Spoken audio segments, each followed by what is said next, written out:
The state government of Oklahoma apparently lost their minds, and they decided to do a full court press on the issue of abortion. So Huffington Post explains here, Oklahoma's legislature passed a first-in-the-nation law that would make it a felony for abortion providers to perform or induce the procedure. Senate Bill 1552 now heads to the desk of Oklahoma Governor Mary Fallin. It contains no exceptions for cases of rape and incest or to protect the health of a pregnant person.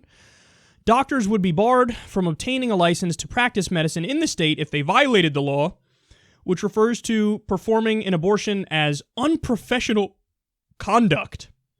The minimum punishment for the law would be 1 year in jail.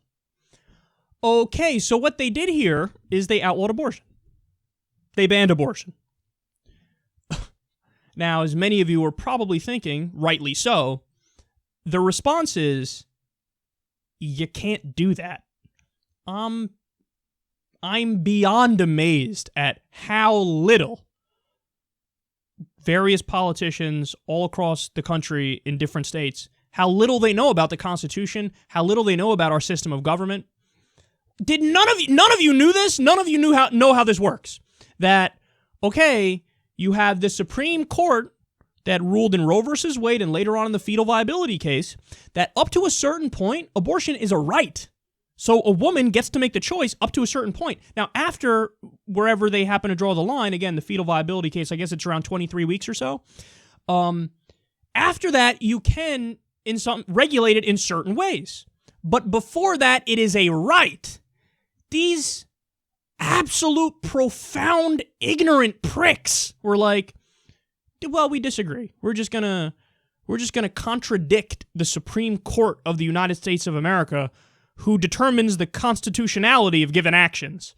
We're just gonna disregard that and make the law in our state, and then watch. I guarantee you, hear me now, quote me later, when this goes through court proceedings, as it will, and they lose, they're going to start screaming about, but what do you mean? It's our own state. We have the ability to control our own laws in our own state. Again, do you know nothing about our system of government? Do you know nothing about checks and balances? Do you know nothing about how federal law overrides state law? Do you know nothing about how the Constitution overrides federal law and state law? Do you know nothing about how the Supreme Court determines the constitutionality of different actions? So you can ban it. Go for it. Ban it all you want. But it's fucking null and void the second the law is signed. It doesn't mean anything.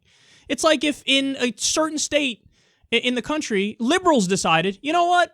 We're going to ban all guns. We're just going to ban them. We're going to ban all guns. All guns. Banned.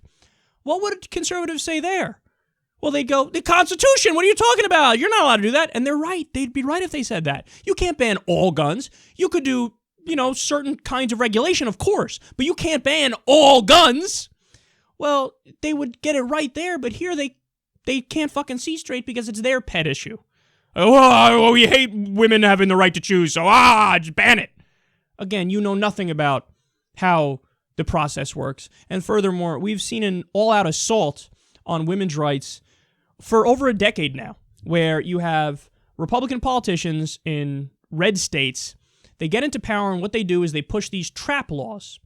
And TRAP literally stands for Targeted Restrictions of Abortion Procedures.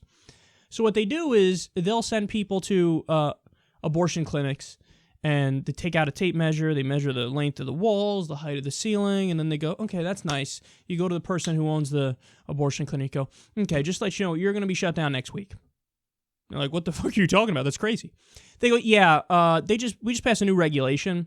Your hallways need to be 3 inches wider and 4 inches taller, and unless you redo your entire building, which, by the way, obviously would cost way too much money that they don't have, unless you redo your entire building, we're going to shut you down. Sometimes what they'll do is there are some places that just give out the pill, the abortion pill, and they say, if you're one of those facilities that just does that, we're going to need you to have, to hospital code standards, surgical procedure rooms in your building.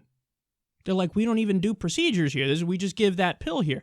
Yeah, but we passed this new law. It's just to protect the women. That's what we care about. We just want efficient regulation. So now you're going to have to build a surgery room to hospital code in the place where you just dispense pills. What the fuck are you doing? No, so the idea is you purposefully overregulate abortion clinics out of existence. So it's a backdoor way to ban abortion. And look at the massive irony. The same people who talk about how government needs to be smaller, government needs to be more efficient, forget the regulations, get rid of the red tape. When it benefits them, what do? More red tape, more regulations. Let's use the regulations to ban something because we don't like it. Unbelievable hypocrisy. So they're in favor of deregulation everywhere unless it's abortion, in which they want to overregulate it out of existence, and they want to do it as a trick. So that's where we're at right now with the state of women's rights in the U.S. I mean, obviously, the federal level, Roe versus Wade is what it is, and the abortion rights are protected to a certain point. But in the states, they've been trying to override that in every imaginable way.